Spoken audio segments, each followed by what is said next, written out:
They deliver babies. They help you when you're sick. They're the ones who examine all the things.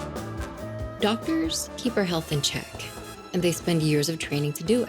But that wasn't always the case. Medicine for most of the 19th century was completely different to how it is now. In America, there was virtually no regulation at all. Anybody could declare himself or herself to be a physician. Most physicians graduated, never having practiced at the bedside, never having performed surgery, and they'd probably never even seen a laboratory. This was not a lucrative profession. It didn't tend to attract people coming for money. And very few people were willing to invest a lot of money in an education. So basically, it was a job no one really wanted to do. On top of that, medical science itself was still unsophisticated. Many surgeons weren't totally sure what even caused infections. So to treat some of them, they'd often just cut off a person's limbs. No big deal.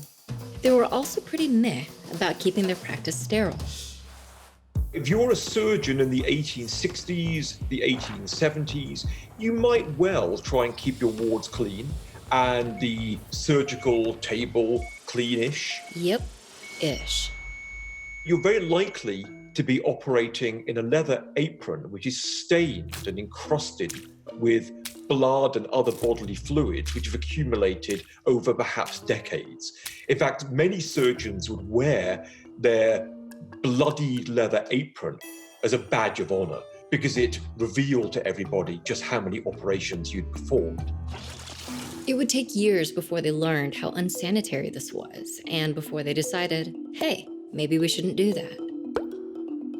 Up until then, doctors and scientists slowly began to prove that illnesses and infections were caused by microscopic organisms.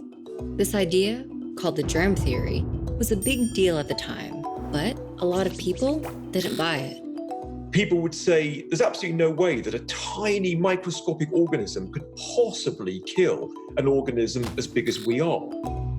Cue Ignaz Semmelweis. Semmelweis was a Hungarian who was working in a maternity ward in Austria. And in the 1840s, he noticed that women who gave birth in one particular ward, they were dying much more commonly than the mothers who were giving birth in a nearby ward. There was a big difference between these two wards. In the first one, doctors and medical students would spend part of the day in the morgue and the rest of the day in deliveries.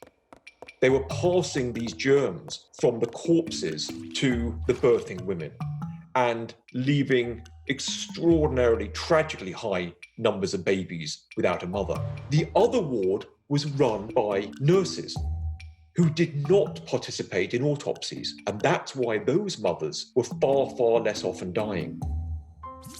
Semmelweis argues that some kind of living matter is killing these women, and the doctors were transferring it from the dead to the living. So he installed a bowl of disinfectant and insisted that all of the carers wash their hands in it. The rates of death plummeted. The sad thing is, people still didn't get on board with Semmelweis's argument about this living matter. But why? There are a lot of reasons, but one of them is that it was absolutely intolerable for a large number of physicians and obstetricians to recognize that they'd unwittingly caused the deaths of hundreds or even thousands of women. Many of them just simply couldn't accept this. But by the 1880s, after more and more scientific proof, a lot of surgeons started accepting the fact that germs caused illness. They even began to make some changes. They're starting to wash their hands. They're also starting to use tools which don't have any spaces where bacteria could gather. You think of a classic scalpel, you'd have a wooden handle, and then you'd have the metal blade. Any number of places in which bacteria could secrete themselves and then cause infection. By the early 1900s, they're starting also to wear latex gloves. So surgery becomes safer. And it was in less than a generation that surgery was becoming revolutionized in this way. And once physicians and scientists knew which germs are causing certain illnesses, they developed the first vaccines to target specific diseases, and then antibiotics to treat infections and save a lot of limbs. And Semmelweis? It wasn't until germ theory was fully established that people looked back and rediscovered Semmelweis. In the early 20th century, the late 19th century, statues to him are erected, all sorts of biographies are written. He's hailed as a great hero.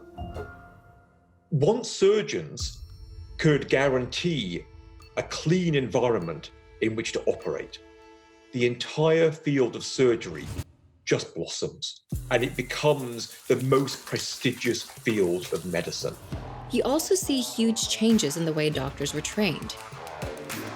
By the early 20th century, over 100 medical schools were founded in the US, and training became more intensive. Medical students began to truly learn the science behind medicine. It was the first time in human history that medical scientists really knew what caused people to die of infectious disease. The immediate offspring of this, more public health, better cleaner surgery, is already starting to save lives. It's quite a remarkable thing to see.